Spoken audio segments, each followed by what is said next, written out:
A gente começa falando um pouquinho de fundamentos constitucionais, depois Marco Civil da Internet, LGPD, algumas questões da legislação processual penal e depois o provimento 188 da OAB.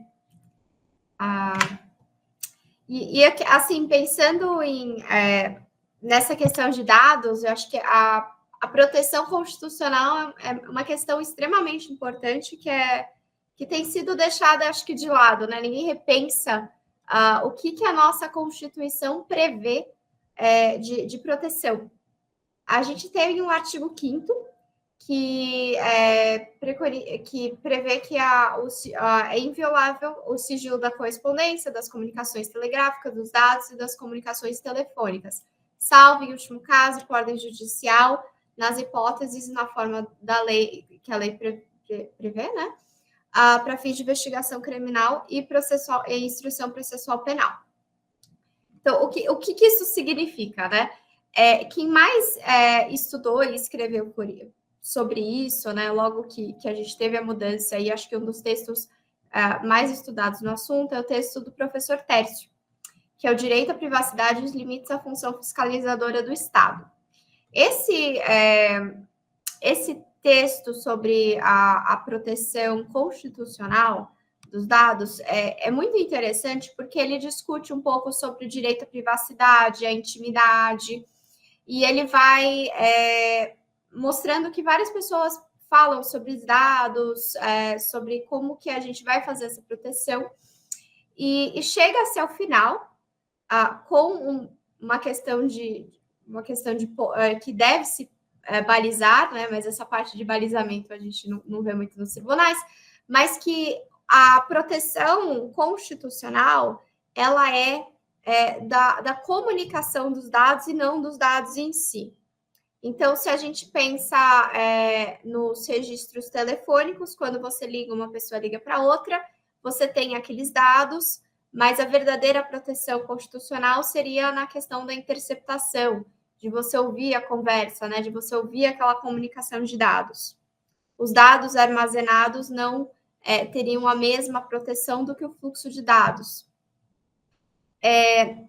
Mas, assim, ele faz uma ressalva de que a gente tem que, sim, balizar o acesso, né, pelo princípio da proteção do direito à privacidade, mas isso foi escrito há muitos anos atrás, né, quando a nossa realidade era outra, quando a gente não tinha migrado a nossa vida do presencial, do carne e osso, para o celular. Então, por mais que os tribunais, inclusive o STF, tenham entendido, e cada vez mais, né, todos os julgados a gente vê alguma menção a esse critério de que a interpretação é que a inviolabilidade do sigilo dos dados abarca o fluxo, né, entre emissor e receptor, a nossa realidade mudou muito. E é uma questão que a gente precisa realmente repensar. E eu vou citar alguns exemplos que talvez não sejam nem muito do Brasil, mas que a gente vê lá fora que as pessoas são muito mais criativas, né, na obtenção de dados.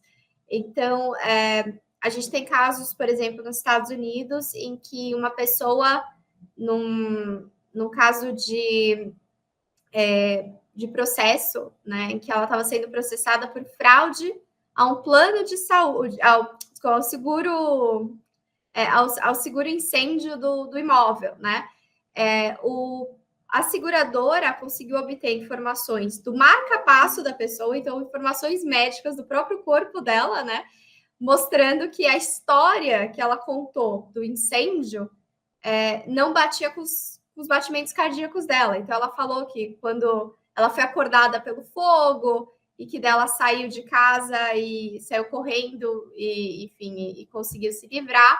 E na hora que eles foram analisar os batimentos cardíacos dele, viram que ele estava acordado 1 hora antes do fogo e que ele teve tempo de fazer a mala, de fazer um monte de coisa, tirar os pertences dele da residência e escapar do fogo, né? Antes mesmo que fosse antes mesmo enfim, da casa pegar, né? Então a gente vê que existe uma... Vocês estão com alguma dificuldade aqui de ver? Não, né? Tá. Então... Tá, não, porque ele apareceu uma notificação para mim. Então a gente vê que existe uma criatividade muito grande na obtenção dos dados, e às vezes dados muito privados e muito íntimos nossos, né? A gente vê outros casos, e aqui no Brasil com muita frequência. Se você, nos casos de homicídio, principalmente os midiáticos, a gente vê que a pessoa fez pesquisas no Google sobre determinado assunto, ou sobre como matar alguém, alguma coisa assim, isso vai parar no inquérito, vai parar no processo, porque eles pegam esses dados armazenados. E se a gente for parar para pensar, né, o que a gente pesquisa no Google? Né? Quais são as informações? Todos os nossos pensamentos acabam passando pelo nosso celular. Então, essa questão de proteção à privacidade, ela tem que ser revista, né? Mas hoje é isso. E hoje a gente vê que não tem, fora o que a gente vai conversar hoje, né, da legislação, né, Marco Civil, LGPD, alguns outros, algumas outras normas processuais penais, a gente não tem uma limitação efetiva de quais dados que você consegue obter. Então, a gente vê isso no próximo encontro. Eu vou trazer para vocês o caso da Marielle, que foi um caso muito marcante. E, inclusive, eu não sei se eu vou trazer com novidades, né? Porque parece que ele tem um recurso no STF que está para ser julgado, né? Está pautado para amanhã, então talvez tenhamos novidades no próximo encontro, mas que discute justamente, né? Quais são os limites, né? O que a gente pode obter da rede social, né? Quais informações que estão disponíveis, né? Então, os nossos tribunais têm se debruçado, mas, por enquanto, a gente vê muita liberdade em quais dados podem ser obtidos, desde que estejam armazenados, né? E aqui só ilustrando, né, quando que o artigo do professor Tércio foi escrito. Então, a gente tinha o Mac, era daquela forma, o Windows era esse Windows que eu não cheguei a ver, eu só conheci o Windows 95, então o mundo mudou muito. Né? A gente não tinha todas essas coisas num único equipamento que fica no bolso de todo mundo. Então, as coisas realmente mudaram. E aqui só mostrando um pouco do que a gente comunica com o Google. Então, a gente tem quem são os nossos amigos, nosso histórico de pesquisa, nosso histórico de localização, que inclusive é uma questão que a gente vou falar no próximo encontro. Hábitos de consumo, cadastros em outras plataformas. Então, muitas vezes a gente usa a nossa própria conta do Google para acessar várias coisas, então a gente consegue descobrir isso. Nossas comunicações privadas, nosso calendário. Então, tudo isso, né, passa pelo Google, por exemplo. Né? Ele tem acesso a todas essas informações e a gente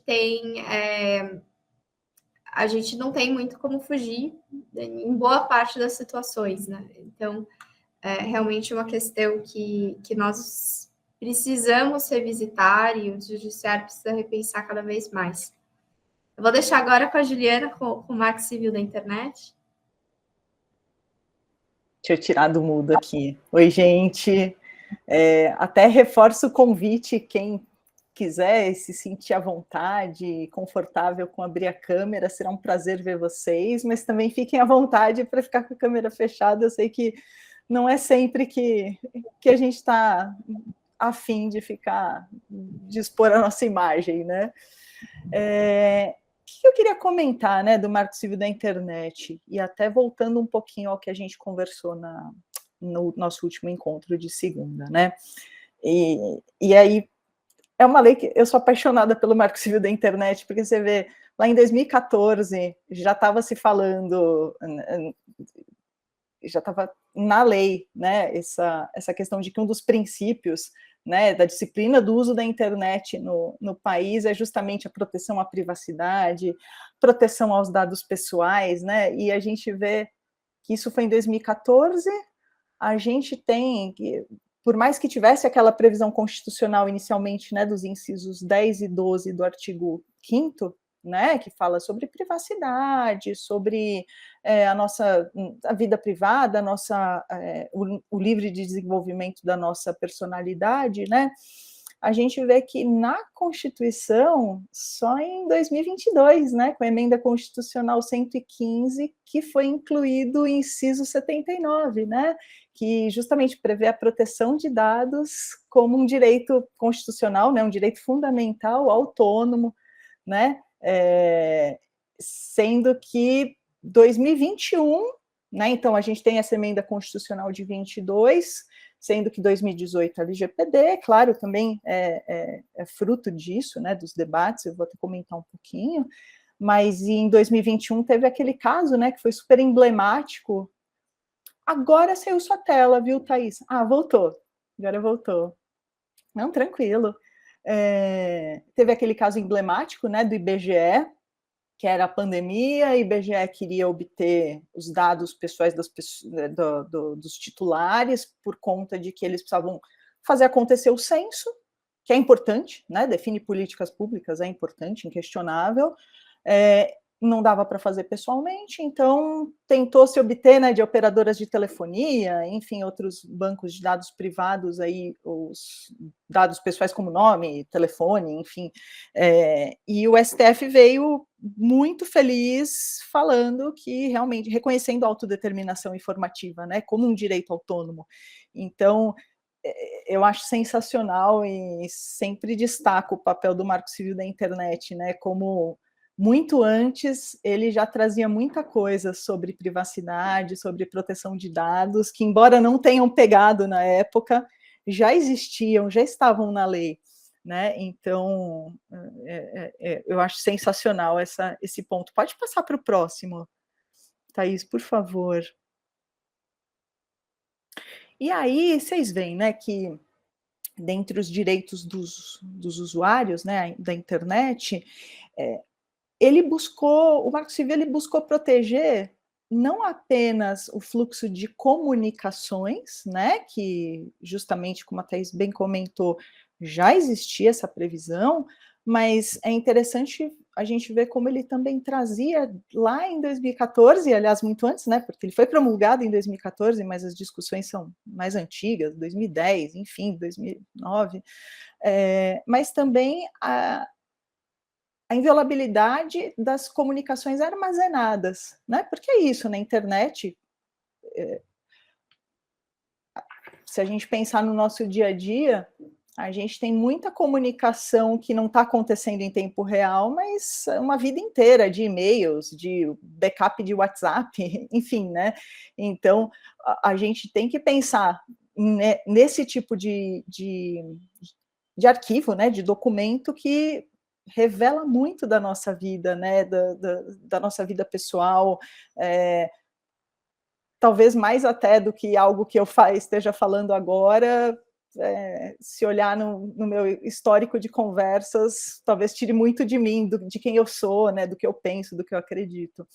E aí, esse é um ponto também que eu acho interessante chamar atenção, né, porque então o Marco Civil ele veio com essa proteção que é mais expandida, né, e aí pode passar para o próximo, por favor.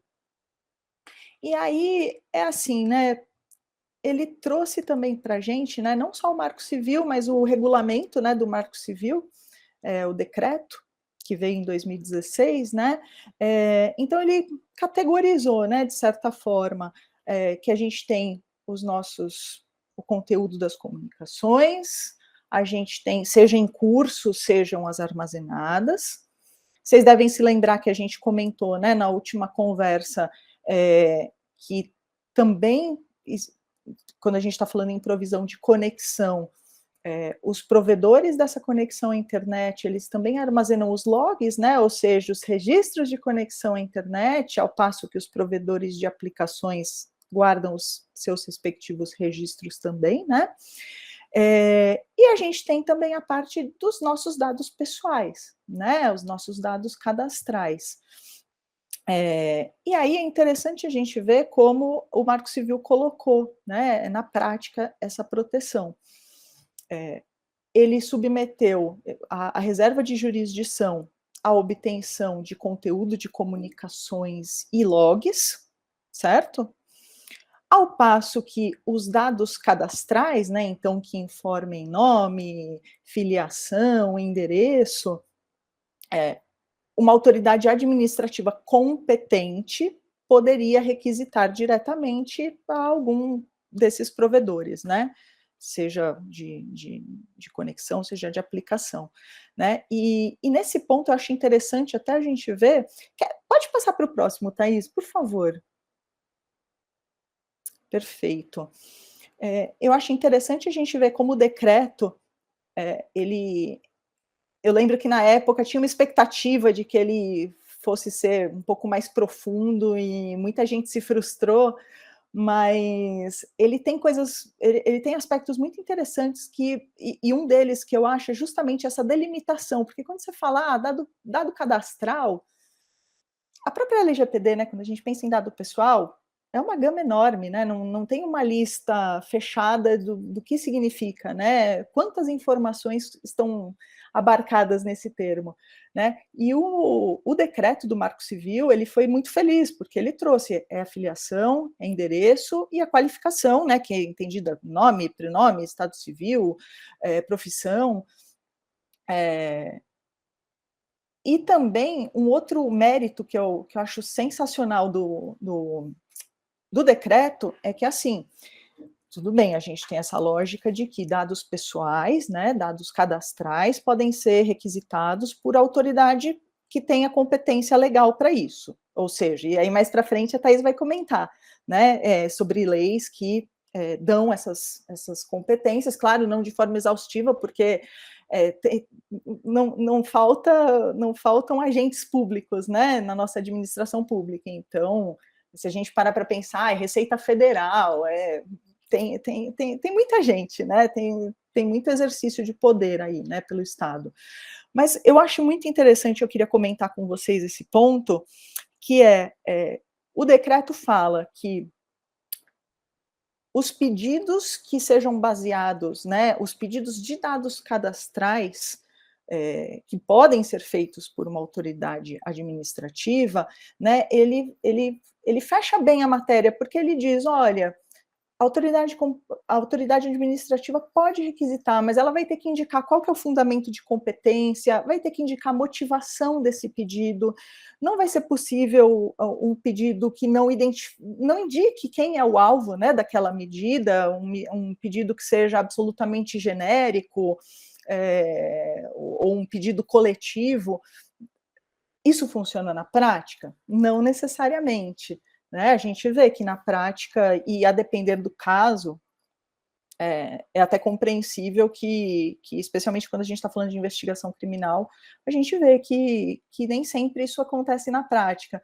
Mas o fato de estar na lei, eu vejo com muito bons olhos, porque eu mesma, né, pessoalmente, hoje eu trabalho numa empresa que é de telecom, então ela tem muitos dados pessoais, e naturalmente recebe muitas solicitações do poder público, né, como nesse caso do IBGE, por exemplo, né, começa assim, por um motivo nobre e justo, são solicitadas informações, e é interessante porque aí esses entes, né, que tratam dados pessoais, eles acabam até tendo essa salvaguarda, né, de dizer, espera um pouco, você está querendo acesso a dados pessoais que me foram confiados num caráter confidencial e de confiança mesmo, né, com uma expectativa de sigilo, mas com base em quê? Por quê? Qual é o documento que está sendo apresentado que mostra essa legitimidade dessa autoridade ou até do tipo do pedido? Então, eu vejo com muito bons olhos, porque isso acaba dando munição não só para o titular do dado, que nem sabe o que está acontecendo, mas para quem está numa posição de garante, né, de garantidor daqueles deveres todos, né, de sigilo, de guarda, de segurança, né? Então, esse é um ponto, é um segundo ponto do decreto que eu queria comentar com vocês, e até em benefício do tempo, eu não vou ficar me estendendo ponto a ponto, não vejo necessidade disso, eu acho que são mais essas reflexões que eu acho que podem contribuir aí para uma conversa, né, até como foi na dinâmica, né, do nosso último encontro, né, que a gente conseguiu desenvolver um pouquinho, bater um papo sobre casos, então acho bem legal, quero tentar deixar um tempinho, quero tentar não tomar tanto tempo eu falando, eu quero ouvir vocês também, né. Pode passar para o próximo, Thaís, por favor. Em relação à aplicação, né, do Marco Civil da Internet, eu vejo hoje como sendo um tema até que, de certa forma, e até pelos acontecimentos, né, últimos com plataformas até de redes sociais, né, plataformas de mensageria, a gente vê já com uma certa naturalidade, porque eu me lembro que no início ficava uma questão assim, mas poxa, o Marco Civil da Internet, mas e as empresas que são de outros países, que os dados nem estão localizados aqui no país? Existia realmente acho que quem é mais das antigas vai lembrar que tinha muita discussão. E o Marco Civil sempre foi muito firme, e a jurisprudência também, especialmente da STJ, né? Eu lembro de vários julgados da Laurita Vaz sensacionais no sentido de que se a empresa está coletando dados no território nacional, né, que é como ficou, né, o Marco Civil da Internet, e se tem terminal que está localizado no país, ou se a gente está falando de uma pessoa jurídica que oferte serviços ao público brasileiro, ou tem alguma representação aqui no país, aplica-se sim o Marco Civil da Internet. E hoje, eu acho que até por conta dos últimos acontecimentos envolvendo Telegram, WhatsApp, várias empresas que a gente sabe que não são nacionais e que em algum momento foram instadas pelo Poder Judiciário até a fazer valer, né, a cumprir com alguma determinação tomada, né, proferida ali com base no Marco Civil da Internet, a gente viu recentemente como está bem sedimentado, né? Isso que diz a lei, que aplica-se o Marco Civil da Internet, a gente vê que o judiciário também tem sido bem rigoroso. Então, acho que também não tem... Depois, se alguém quiser comentar algum ponto, a gente volta, mas acho que num primeiro momento, eu acho que é algo que a gente tem visto até com uma certa naturalidade, muito mais do que alguns anos atrás, né? Pode passar para o próximo, Thaís, por favor.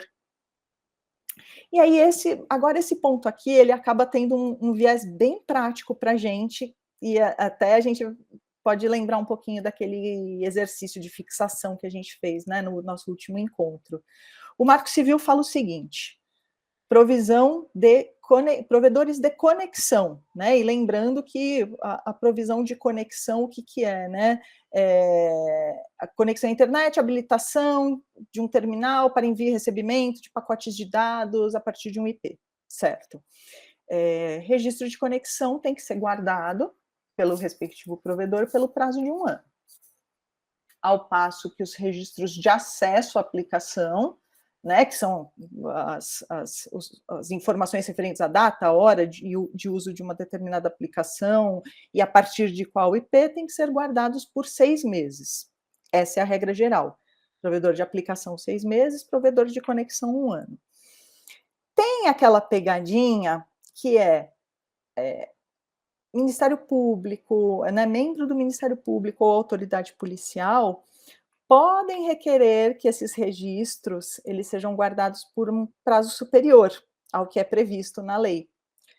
E isso eu vou falar para vocês, não sei se alguém já sentiu isso na prática, mas eu sinto muito na prática a dificuldade, porque assim, a lei fala que essa autoridade, né, que fizer essa requisição, né, de guarda por um período maior, ela tem 60 dias para ingressar com pedido de autorização judicial, né? Seria aquela hipótese assim: bom, eu preciso de uma ordem judicial para ter acesso a registros de conexão. Perfeito.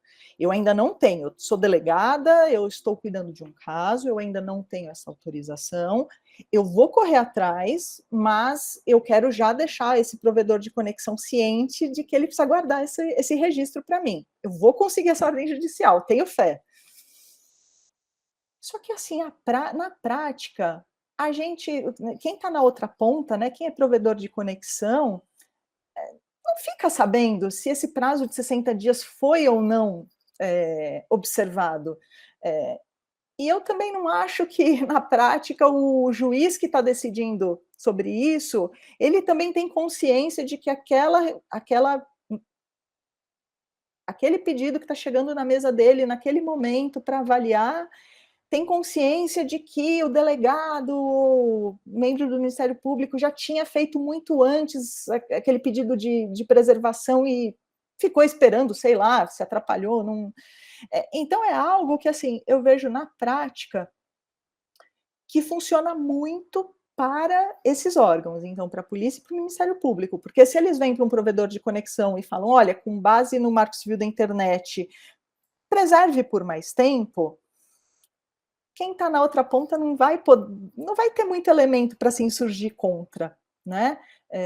Então, eu acho esse um ponto meio chatinho, e eu lembro que numa aula até que eu assisti sobre isso, eu lembro que foi até um ponto que eu perguntei para o professor, né, que era um professor que ele estava muito presente nos debates da construção do Marco Civil. Eu falei, mas como é que foi isso na prática? Porque nos debates, né, para a criação dessa lei.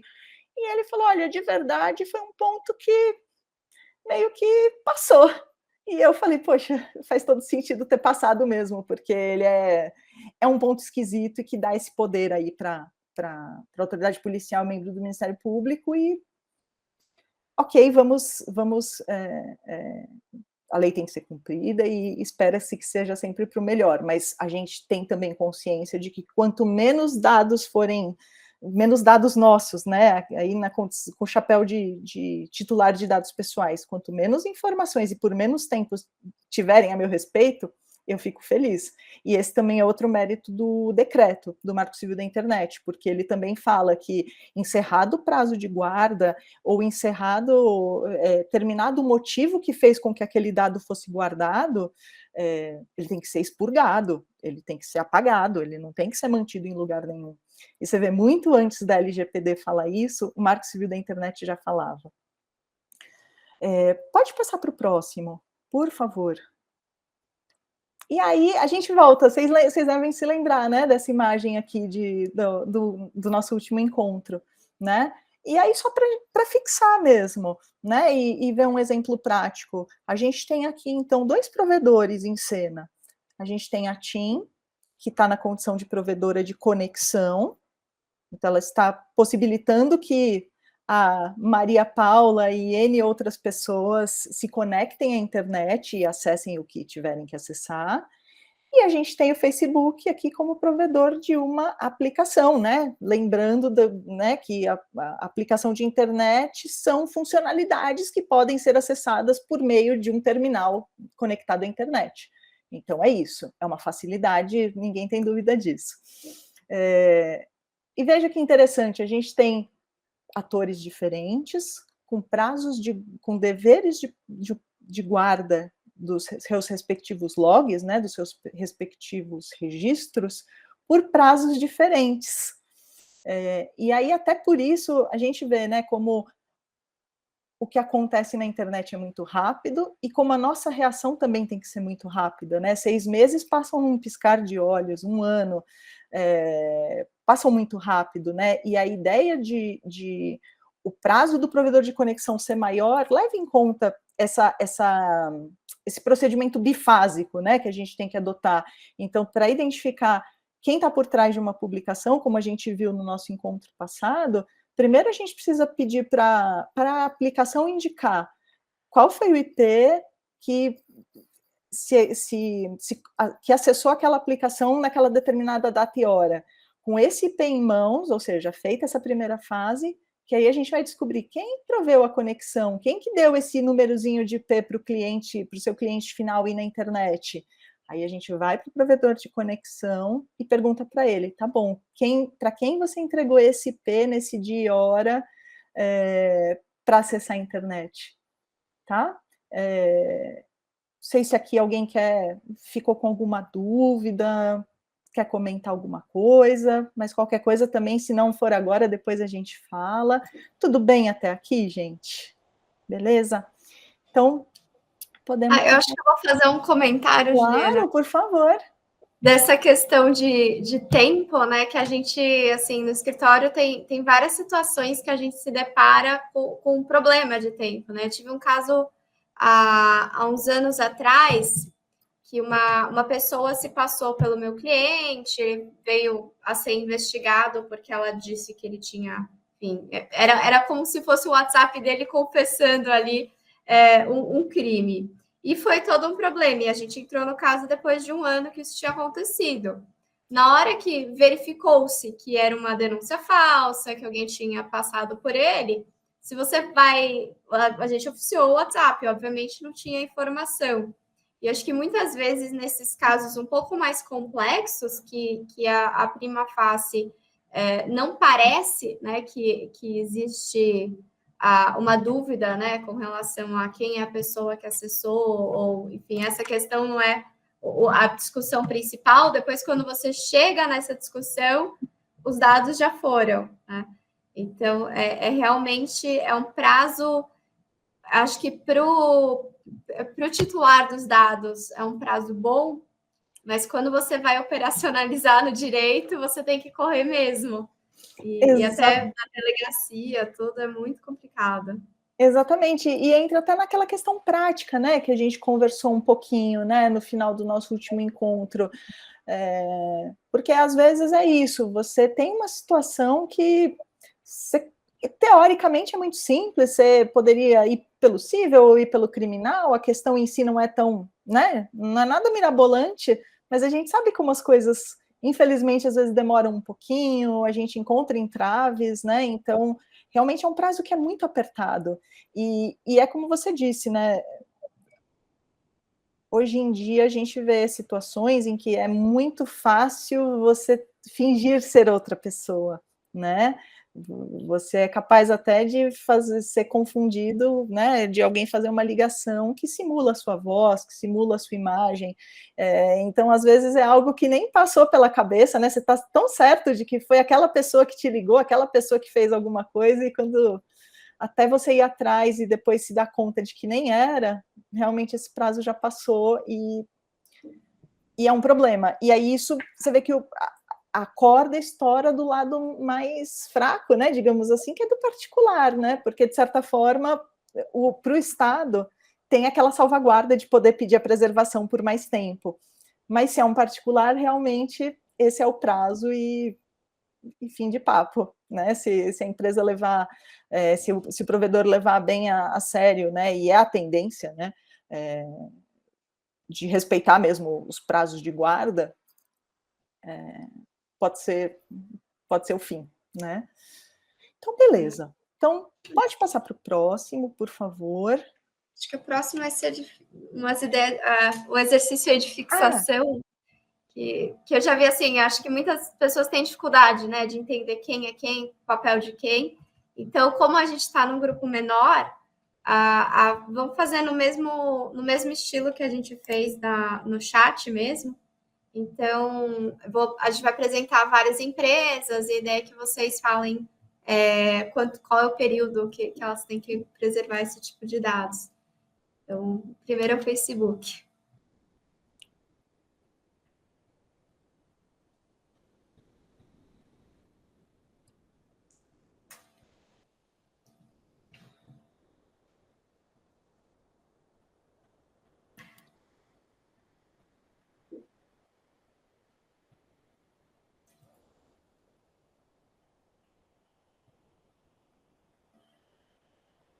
O chat aqui está certo, 6 meses. Então, ele é provedor de aplicação, então ele vai guardar pelo prazo de 6 meses. O que você acessou no Facebook, quem que entrou na conta, todos esses dados de acesso. Aí o próximo seria Claro. Maria Gabriela tá rápido no gatilho.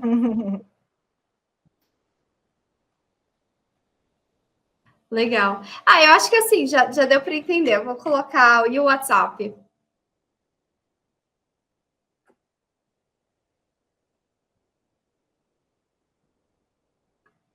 Então, o WhatsApp isso, o WhatsApp é 6 meses, isso mesmo. Então, acho que já deu para. O WhatsApp era meio pegadinha, você faz ligação, tudo, né? Mas ele usa internet. Então, 6 meses. Acho que é isso, assim, de. Acho que ninguém ficou com essa dúvida. Tem um complemento aqui que eu acho interessante fazer, pensando aqui, que é assim: tem situações que a gente vê que uma mesma empresa ela atua tanto como provedora de aplicação quanto provedora de conexão, né? Aí, sei lá, posso pegar o exemplo da Claro, por exemplo. Ela atua como provedora de conexão quando ela está prestando esse serviço de acesso à internet. Perfeito, não temos dúvida sobre isso. Mas ela atua como provedora de aplicação, por exemplo, quando você é um cliente, você tem o aplicativozinho lá da própria Claro, né? Então você acessa esse aplicativo, você controla lá suas contas, enfim. E aí, nesse ponto, ela está com o chapéuzinho de provedor de aplicação. Então, a rigor, veja só, uma mesma empresa, a depender do que a gente está falando, né, de qual é a atividade, a gente poderia se deparar com uma situação de, por exemplo, alguém acessou a minha conta lá, o meu aplicativo, fez alguma coisa, não era eu, estava tudo errado, e eu ir para a empresa, né, para o provedor dessa aplicação, pedir os registros, né, pedir o registro de acesso à aplicação. E aí eu poderia me confundir e pensar, bom, é a Claro, ela é uma provedora de conexão, ela tem por um ano, ela pode não ter por um ano, porque aqui a gente está falando dela com o chapéuzinho de provedor de aplicação, não de conexão. Então, esse é um ponto interessante que eu vejo muito no dia a dia, e que a depender do produto, né, especialmente essas empresas, né, que têm um portfólio bem diversificado, né, e aí falando em telecom a gente vê muito isso, né, as empresas elas têm aberto muito e diversificado muito, porque a própria comunicação está mudando muito, né? E aí a boa prática depende do seu serviço. É uma aplicação? 6 meses. É o serviço de conexão? 1 ano. Então, eu queria só comentar para a gente tem essa dificuldadezinha a mais, né?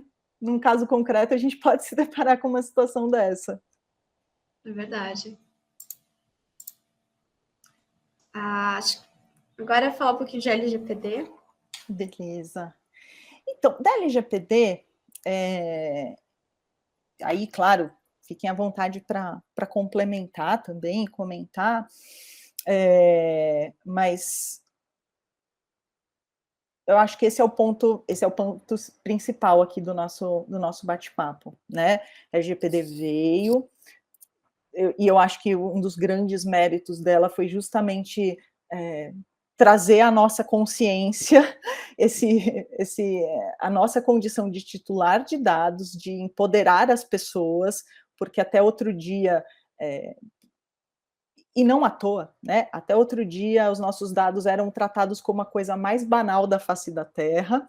O próprio judiciário também considerava, não sendo comunicação, tá tudo certo. Os seus dados pessoais estão por aí, estão em todo lugar, qual é o problema, né, de você ter eventualmente fornecido um dado pessoal seu nome, seu RG, não é nada demais, está no Google, está em qualquer lugar, né, então a gente tinha muito essa cultura, né, de não ter muita noção e não ter muito apego, né, a gente ficava refém disso, então acho que um dos grandes méritos foi justamente trazer à luz essa discussão, e dar mais consciência mesmo para a gente. Então, legal, LGPD, a aula não é sobre LGPD, então não vou ficar despendendo tanto o nosso tempo para falar quem é o titular, quem que é o operador, porque eu acho que isso tem gente, inclusive, que vai ensinar melhor, mas o ponto é esse. Quando a gente está falando aqui de quebra de sigilo, quando a gente está falando de atividade de persecução penal, de segurança pública, a LGPD veio com essa... Então, assim, para o mundo do direito privado, a gente tem toda uma série de regras, de diretrizes. Aí, quando chega na hora de falar em poder público, né, em atividade de persecução penal e segurança pública, vem a LGPD e fala: essa lei não se aplica, para essas finalidades não se aplica. E aí, esse silêncio virou um problemão, né, porque ficou uma coisa assim, a impressão que deu foi, bom, se eu sou se eu estou falando aqui de investigação, se eu estou falando de ilícito penal, nada do que tem na LGPD, limitações não existem, eu posso sair por aí pedindo o que for, né? Deu um ar assim de uma certa liberalidade, assim, um pouco maior do que era a realidade, né? E aí não à toa. Já foi feito o trabalho pela comissão de juristas para criar um anteprojeto de lei de LGPD penal, que inclusive tem uma previsão que eu acho bem interessante, né, nesse anteprojeto de lei, né, que não está andando, né, tem alguns projetos de lei que são mais rumorosos, né, tem um outro que é o 1515, que agora me fugiu, mas é uma pessoa, é capitão alguma coisa, é um político mais que está muito mais pendendo para o lado de dar mais poderes para a polícia, para as forças policiais, né? Para o lado do Estado, ao passo que esse projeto de lei da Comissão de Juristas é mais protetivo, é mais garantista, então a gente tem aí forças, de certa forma, antagônicas, né? E a gente ainda não sabe como é que vai ser, né? Ainda está em aberto. Mas eu queria comentar, né? Eu até trouxe aqui, tem um artigo, né, desse projeto de lei que fala, né, que o acesso de autoridades competentes a dados pessoais controlados por empresas jurídicas de direito privado, que é o que acontece muito comumente, né, muitas vezes para investigar um crime, as autoridades acabam indo atrás de empresas privadas, como WhatsApp, Meta, empresas de telefonia, né? Elas acabam contribuindo muito, né? Bancos contribuem muito, né? Com investigações criminais. Eles falam que esse tipo de acesso a dados pessoais somente ocorrerá mediante previsão legal, respeitados os princípios da lei. E tem aquelas jornadas, né, do Conselho da Justiça Federal, e em 2022, 21 ou 22, você vê, não é nem tão recente, eles lançaram um enunciado, depois eu coloco aqui no chat para gente, o enunciado 678, que ele fala que o tratamento de dados realizados, né, o tratamento de dados pessoais realizados para esses fins de atividade de investigação ou repressão de infrações penais, aplica-se o devido processo legal, os princípios gerais de proteção e os direitos do titular previstos na LGPD, sem prejuízo da edição de legislação futura, que vai ser a LGPD penal. Então, assim, foi meio que uma resposta a essa sensação de que, bom, já que não se aplica, então, para fins de investigação de ilícitos, LGPD nem existe. Eu achei muito interessante esse enunciado, porque ele fala, não é assim, tudo bem, ainda não tem uma LGPD penal, mas enquanto ela não existe, não vamos esquecer que existe o devido processo legal, a própria LGPD tem uma série de princípios que têm que ser respeitados, então não está assim tão em aberto, né? Não pode tudo. E mais, continuam existindo leis que estabelecem quem pode pedir o quê, quem é quem, né, entre as autoridades aí. Então, esse é um ponto que eu acho que esses são os dois pontos. Tem até mais um slide, né, Thaís, sobre a LGPD, que são mais gerais, mas eu acho que eu nem vou despender nosso tempo falando disso, porque eu acho que eu acho que os principais pontos que eu queria trazer essa reflexão são esses. Então, a menos que alguém tenha algum comentário, eu paro por aqui sobre esse assunto.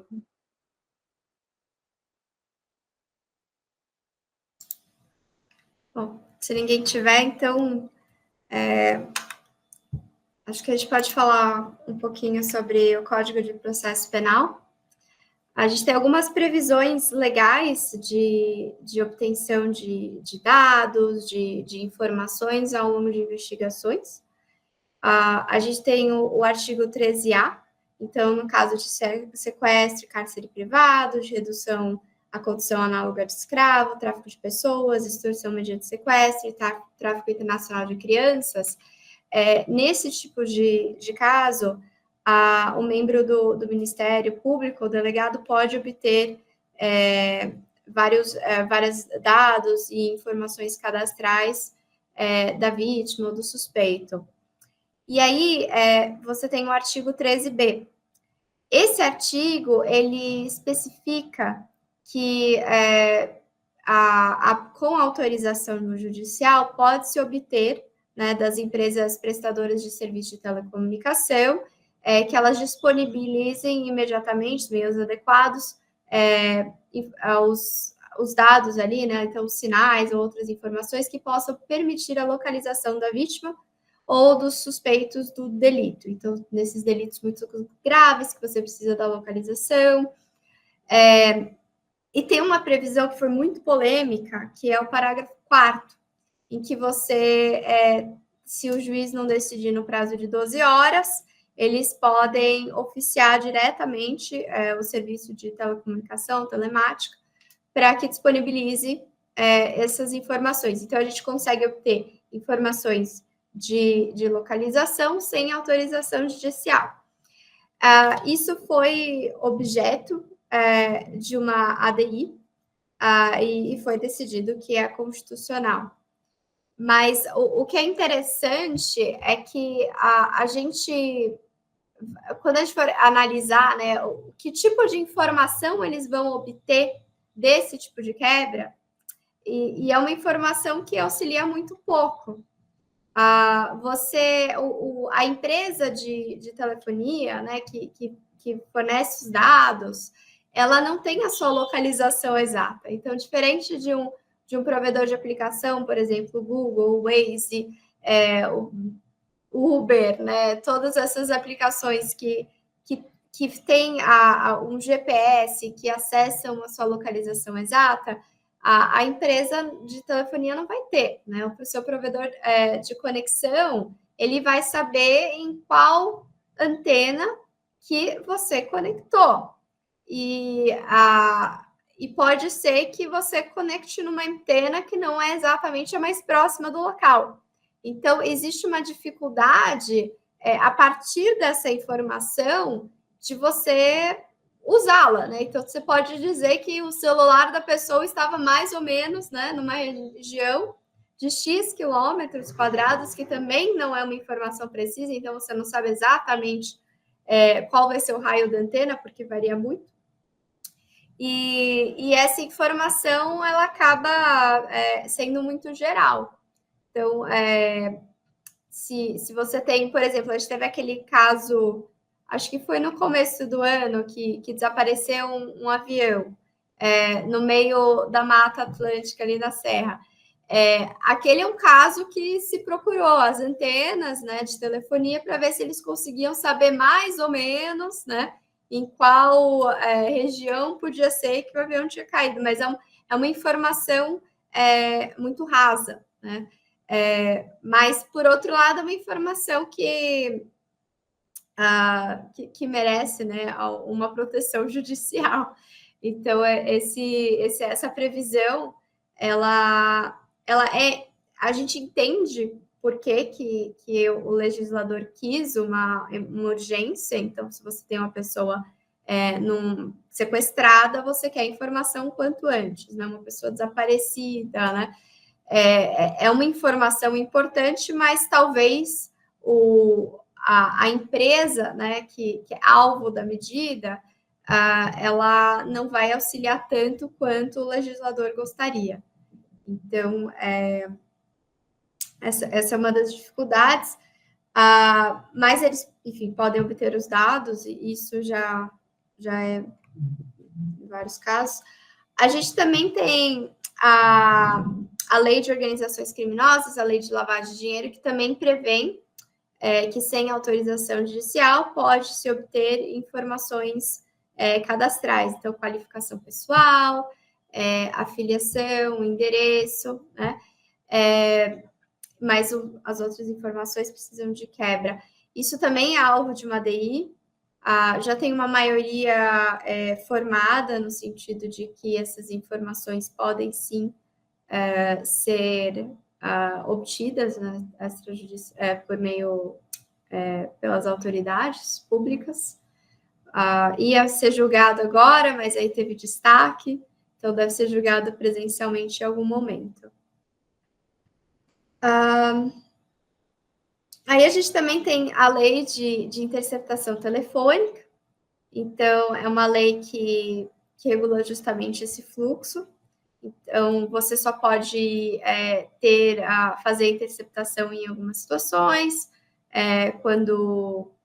e não é admitido no caso de quando tem pena de detenção, quando não tiver indícios razoáveis de autoria ou participação na infração penal. Então, busca justamente a gente impedir um estado de vigilância. Embora, inclusive, a Juliana participou ativamente, né, das audiências públicas sobre a questão dos aplicativos de espiões. Então, a gente vê que por mais que a gente tenha uma lei de interceptação telefônica, ela pode regular a prova, né? Então, uma prova obtida ali sem respeito a essas leis, dificilmente seria aceita no judiciário, mas isso não tem impedido as autoridades de obterem, fazerem a interceptação de dados, de ligações telefônicas por outros meios obscuros e que não são abertos ao público, né? Aliás, abertos a quase ninguém. Então, a gente tem essa lei, mas ela regula mais prova do que verdadeiramente o que a gente gostaria. E outro ponto importante dessa questão de interceptação telefônica, que ela só é feita quando foi a única forma de obter essa prova, né? Se tiver outros meios, como é utilizada em última instância, ela não pode ser feita. Só que, por outro lado, hoje a gente vê, inclusive, a conversa telefônica, ela tem caído de desuso. Então, hoje a gente tem outros aplicativos. As pessoas conversam muito mais por WhatsApp do que pelo telefone. Pelo menos, assim, os advogados já adotaram muito essa prática, porque existe a questão de criptografia ponto a ponto. E é uma questão que a gente tem, inclusive, vários debates sobre a possibilidade, né, ou o dever do WhatsApp de permitir, de quebrar essa criptografia. E é uma discussão bem interessante. Aí eu trouxe também uma ADI. Então, nessa questão de interceptação telefônica, né, teve uma ADI de uma lei estadual de Rondônia, em que as operadoras de telefonia tinham a obrigação de fornecer à polícia, mediante solicitação, a localização dos aparelhos dos usuários. Então, a gente tinha uma lei estadual querendo definir que não precisaria de decisão judicial para obter informações como a localização, né, que a gente viu que tem no Código de Processo Penal. Essa lei foi considerada inconstitucional, que o Estado não tem essa competência para legislar, e a gente também tem outras ADIs. Alguém tem algum comentário, dúvidas? Alguma coisa? Tem um ponto até que eu acho válido comentar, né, que esse ponto, né, da competência legislativa, né, que em telecom ela é privativa da União, é curioso a gente ver, né, como tem muito projeto de lei que envolve, que busca tutelar, e aí em vários aspectos, seja de segurança pública, seja em direito ambiental, que vem de estados E aí, claro, essas leis elas acabam sendo submetidas, né, ao controle de constitucionalidade, e o STF vem sendo bem consistente, até abriu algumas brechas, especialmente na época de pandemia, quando estava falando em consumidor, em coisas, em matérias assim que eram um pouquinho mais, envolvia pessoas hipossuficientes, eu via que o STF até em uma ou outra situação falou, tudo bem, vai, é telecom, mas tem aqui um viés mais de proteção ao consumidor, tal, vamos deixar passar essa lei aqui. Mas quando a gente vai para telecom mesmo, seja como se diz, de antena, de autorização para construção de antena, ou desse tipo de coisa, de fornecimento de dados para a polícia, realmente a STF tem sido bem consistente em declarar inconstitucionalidade por esse motivo, né, pela incompetência legislativa mesmo. Eu tenho visto muito isso. Legal. Eu vou falar um pouquinho sobre o provimento 188, mas é mais... acho que a gente até vai dar para adiantar um pouquinho no material da próximo encontro, que acabou ficando um pouquinho mais curto, mas acho que o provimento 188, ele é interessante porque ele se amarra um pouco nessa questão dos dados, né? Nós, como advogados, de certa forma, o provimento da OAB veio com o objetivo de nos equiparar ou nos dar poderes também na coleta de provas. Então, a gente vê muito que a gente, pelo menos assim, no criminal, às vezes, para a gente poder fazer os direitos dos nossos clientes, a gente precisa de dados, a gente precisa de informações. E esse provimento veio com o objetivo de nos dar o poder. Então, acho que a gente já... Tem várias situações, né, que você vê que a polícia, às vezes, toma um rumo na investigação, por exemplo, se você está pelo investigado, e esse rumo talvez não seja o que vai trazer a resposta, né, para o caso. Então, e você quer apresentar de uma forma com que essa outra visão seja apreciada, né, pela autoridade, às vezes só pedindo um ofício não vai ser suficiente. Então, eu já vi situação de que, até na execução, né, que o presídio diz uma coisa e não é a realidade. Então, diz que o preso saiu, foi para um hospital, foi atendido, e você fala com o hospital, a pessoa nunca pisou ali, né? Se você manda oficial, hospital, e você tenta fazer todo o caminho, né? O caminho pelo juiz, enfim, todo o caminho administrativo ali, você não vai conseguir obter informação, ou talvez você consiga muito tarde. E às vezes, por mais que a gente faça sugestões dentro de um inquérito, ele é inquisitivo, né? Ele é um inquérito que quem toma as rédeas é a polícia, depois é o Ministério Público, e o advogado deveria ter um papel muito importante, né? Mas ele só se ele realmente se impõe, e às vezes, mesmo se impondo, fazendo petição, explicando a importância das provas, não consegue. E por outro lado, para a vítima, é extremamente importante também, porque quando você vai entrar com pedido de instauração de inquérito policial, se você já traz todas as informações que você tem, se você já consegue traçar uma linha de raciocínio com evidências, né, com indícios de que o que você está falando é verdade, demonstra, né, todo fato criminoso, você tem não só uma maior chance de ser instaurado um inquérito policial, mas você também tem um caminho muito mais tranquilo para a vítima, né? Então, você tem uma maior aceitação na delegacia, você tem maior chance de, se for o caso, quebra de sigilo. Então, esse papel do advogado é extremamente importante num inquérito policial e também num processo penal, a gente tem que correr atrás das informações. Eu acho que antigamente a gente não tinha esse papel e hoje foi legitimado. Então, desde 2018 tem uma legitimação, mas, por outro lado, a gente não tem muita definição de como se proceder, né? Como se faz essa investigação? Tem que informar alguém? Tem que manter um processo?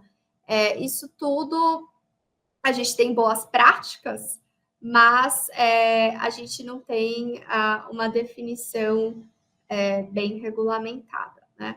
E, inclusive, o próprio provimento, ele não tem um caráter de lei federal, que também dificulta na obtenção de provas. Então, quando a gente vai pedir uma informação, muitas vezes fica, na verdade sempre, né, fica a critério da empresa.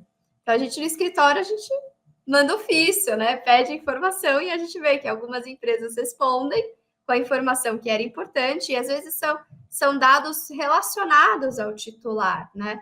Então, a gente tem um caso de uso indevido do cartão de crédito do titular. Ele assina a procuração, ele está ali. Então, a gente oficia, né, onde foram gastos, né, para obter as informações, e muitas vezes a gente consegue, outros pedem que seja o delegado que oficie, enfim, até autorização judicial. Então, a gente vê que a gente, né, tem esse poder, é legitimado, mas enfrenta dificuldades da questão do poder, né, da gente efetivamente utilizar essa ferramenta que é extremamente útil. Então, eu acho que é um bom passo.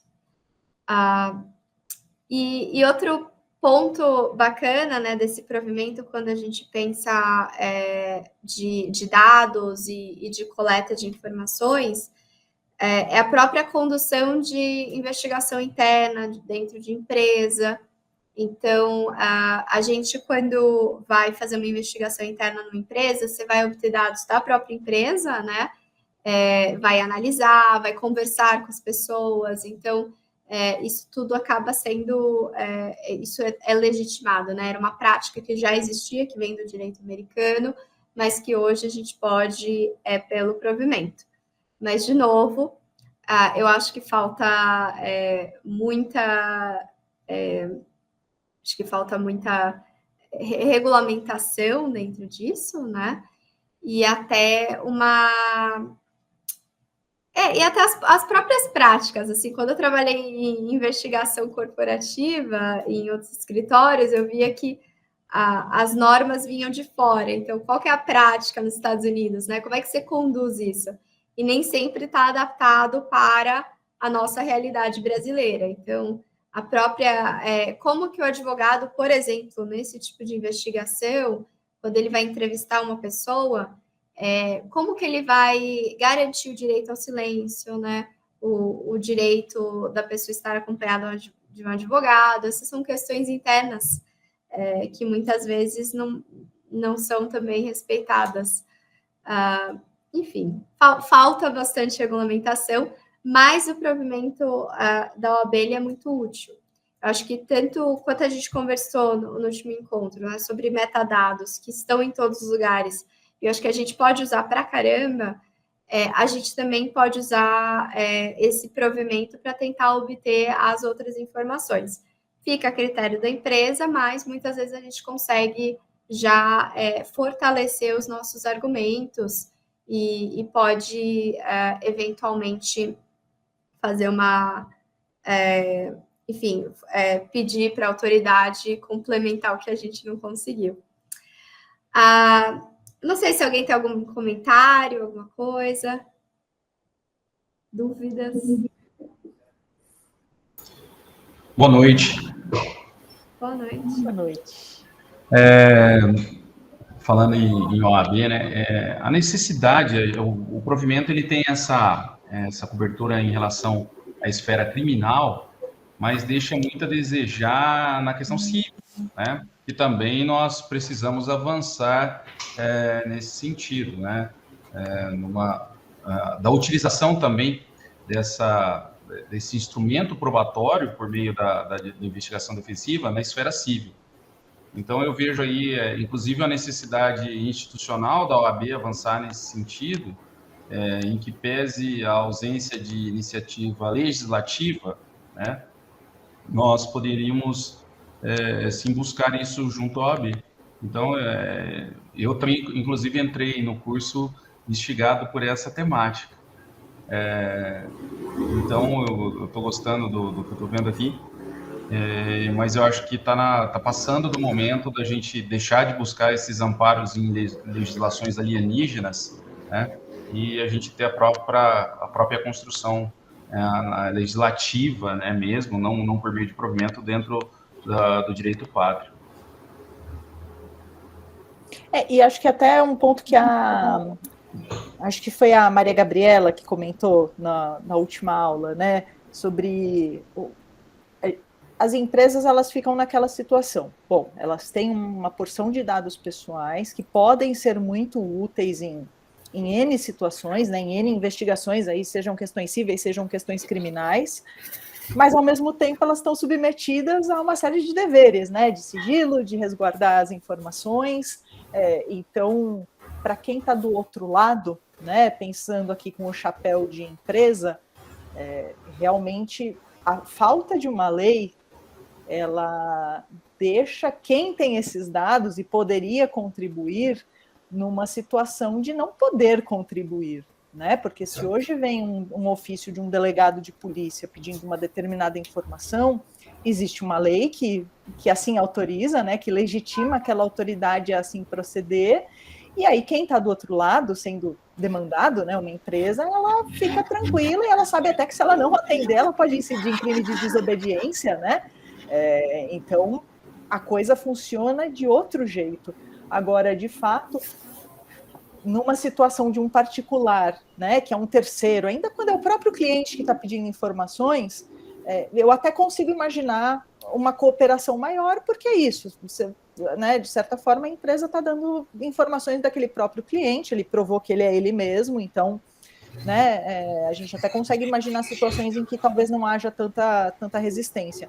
Mas uma situação de um terceiro vir e solicitar algum apoio, alguma informação, realmente fica uma situação de muita insegurança, né? Porque aí amanhã aquele titular de dados que teve os dados fornecidos pode até ir na NPD e falar, essa empresa aí está dando minhas informações abertamente, né? E a depender do segmento, né? Eu fico imaginando, especialmente dados de saúde, né? Que é dado sensível, a depender do tipo de informação, do tipo de situação concreta, né? Realmente quem está do outro lado acaba se vendo até de mãos atadas mesmo, e no dever de dizer não.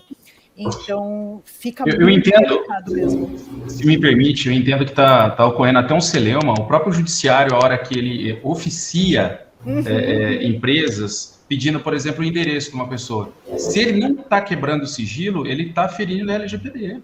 Então, ele tem que decretar a quebra do sigilo e depois fazer o ofício. Isso tem sido prática comum. Eu advogo também para poder público, presto assessoria em municípios. Isso tem acontecido de maneira reiterada. Eu tenho devolvido o ofício do judicial, dizendo que remeta a quebra do sigilo para poder fornecer os dados, mesmo que seja um simples endereço, porque isso pode trazer prejuízos à municipalidade, né, aos municípios, nesse contexto, referido à LGPD. Perfeito.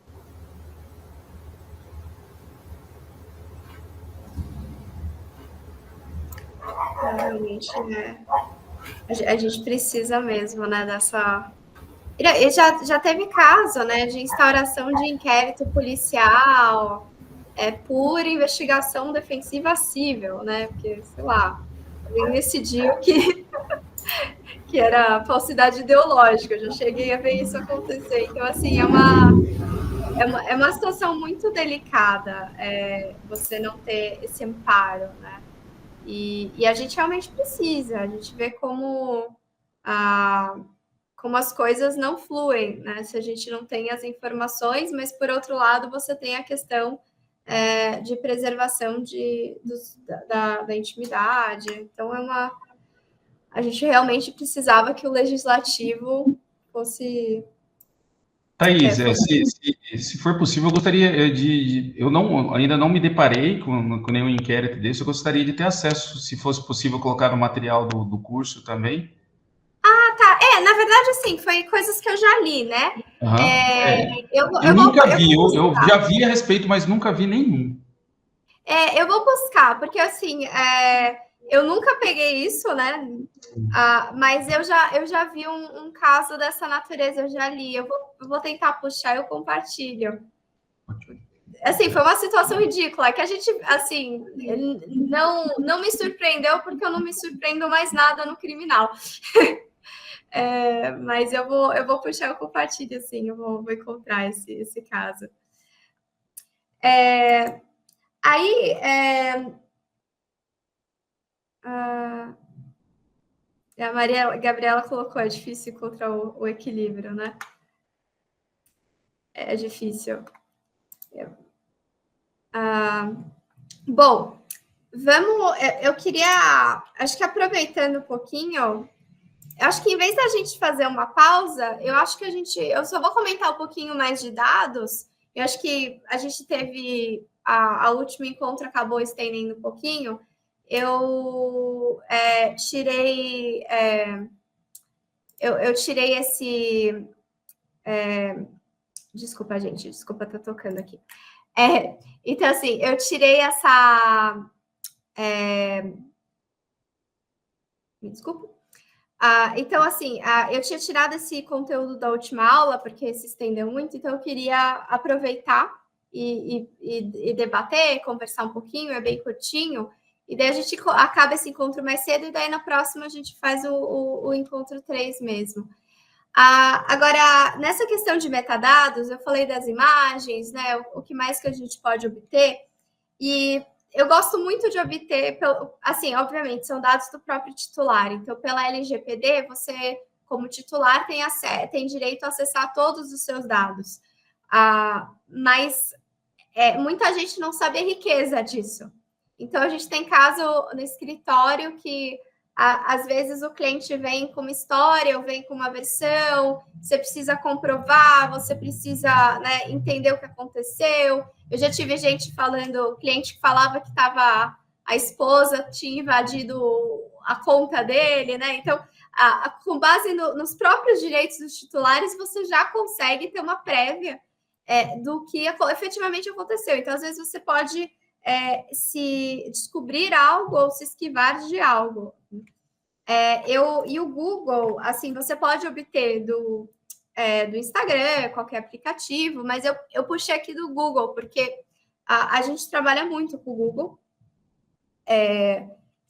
Você tem esse Google chamado Google Takeout. O Google Takeout, ele tem todas as suas informações do Google. Então, tudo que guardou, localização, últimos vídeos que você assistiu no YouTube, o que você, sabe, o que você é inscrito, tem tudo. Mas o que eles têm, que eu gosto, que é toda vez que a gente tem esses crimes virtuais, que o cliente diz que foi invadido, ou que tem alguma coisa suspeita acontecendo e a gente quer entender um pouco melhor, a gente pega o acesso de log. E ele tem uns outros acessos também, você vai ver de dispositivo, tudo. E você consegue algumas informações muito bacanas. Quando você tira do Google Takeout, você vai conseguir o acesso dos últimos dispositivos conectados nas contas dos últimos meses.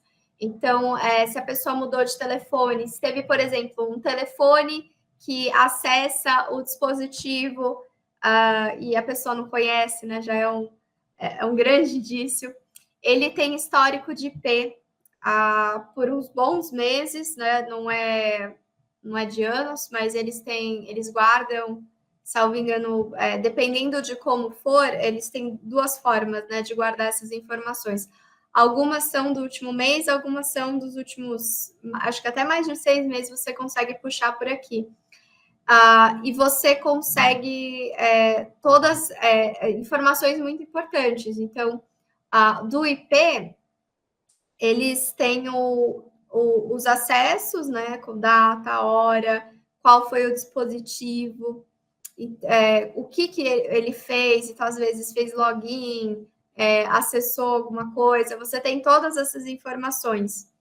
A gente teve um caso no escritório que o cliente jurava, né, que tinha sido invadido, e a gente conseguiu analisar, né, todos os logs, e chegou em um log que, assim, eu acho que era que tinha informação faltante, né? Então, com base nisso, a gente não propôs nada, porque tudo estava certo, né? Tudo era compatível com o celular, o IP que a gente já viu, da gente procurar o IP na internet para ver qual operadora, né? A gente via que o IP era da operadora da pessoa.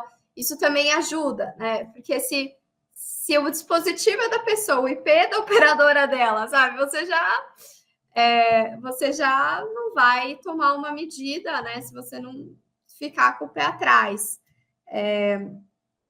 Inclusive, essa questão de IP é importante. A gente teve um caso obtendo log, e foi um outro caso que foi local web. Então, foram e-mails de uma empresa que foram invadidos.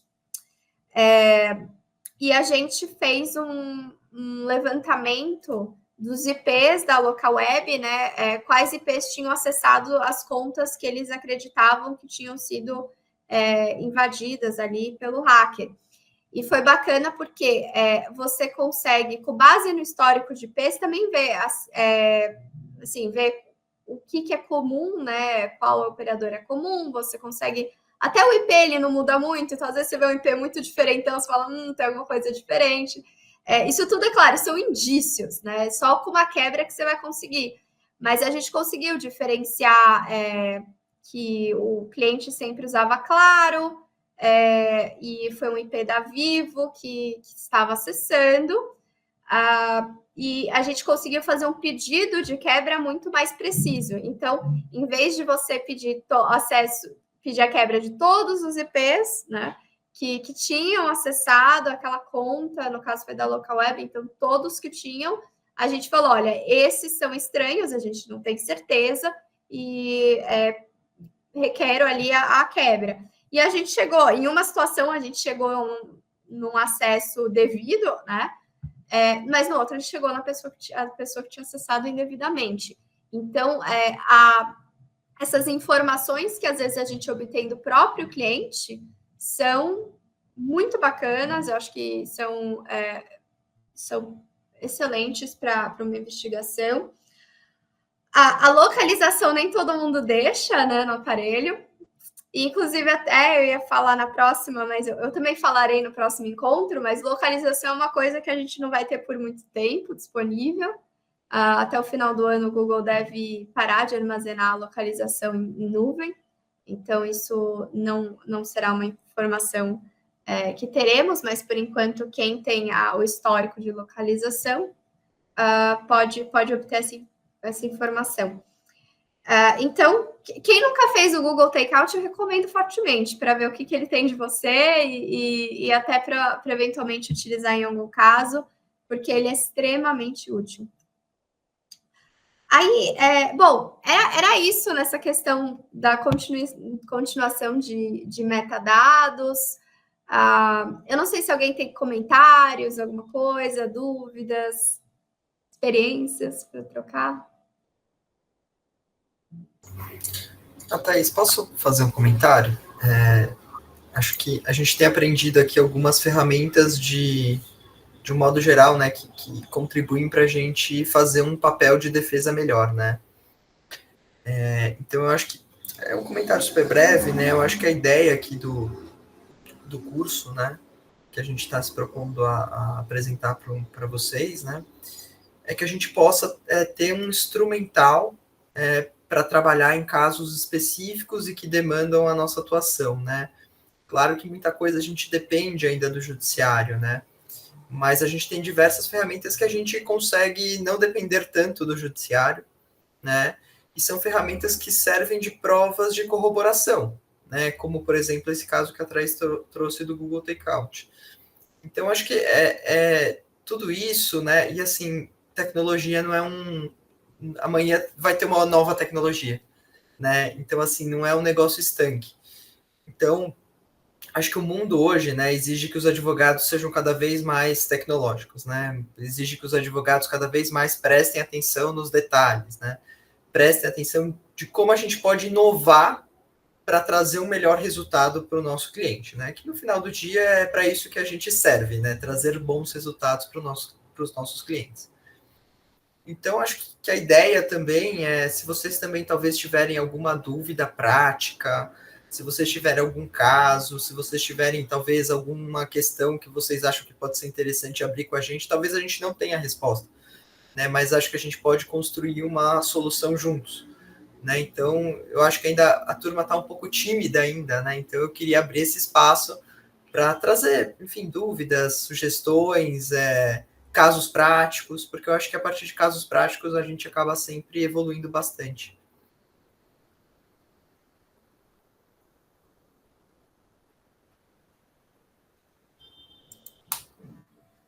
Acho que tá todo mundo muito tímido, Fernando. Mas complementando o que você falou, tem uma técnica que se chama OSINT, que é Open Source Intelligence, né? Que é justamente parte disso, né, que eu falei nos últimos encontros, que é essa obtenção de informação da internet, né? Da gente, de fontes abertas, dados, né, que poderia ter, que podem contribuir. Então, tem coisas até que eu não mencionei aqui, mas que são muito legais. Então, você tem, por exemplo, o Google Lens, que é uma ferramenta que você consegue apontar para qualquer coisa, o Google começa a te dar fotos parecidas, né? Imagens, ele pode te falar o que é aquilo. Então, o ChatGPT hoje faz isso. Se você apontar para alguma coisa, o ChatGPT já te dá uma ideia, né, do que é aquilo, ele te descreve. Então, a gente tem essas ferramentas que, em casos específicos, podem ser muito bem utilizadas.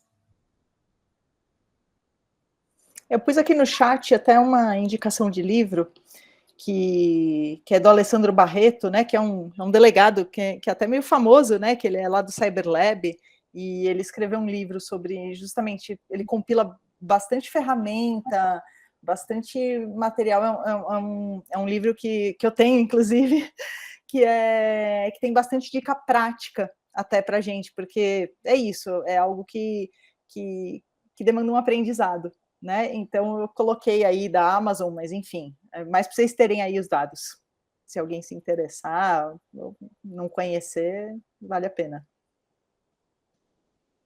Eu acho que se ninguém tiver mais nada, acho que no próximo encontro a gente vai falar, acho que vai ser mais longo. A gente vai discutir alguns casos, tem o caso da Marielle que eu mencionei, a questão de preservação de dados e cadeia de custódia, que é extremamente importante. A gente tem visto cada vez mais julgados que exigem a preservação da cadeia de custódia, mas, por outro lado, a gente vê uma dificuldade prática nisso, né, de como que a gente consegue preservar, inclusive como advogados, e até que ponto, né, o que a gente tem é aceito pelo judiciário. Então, acho que vai ser uma discussão bacana. Se ninguém tiver nenhum comentário, queria agradecer a presença de todos.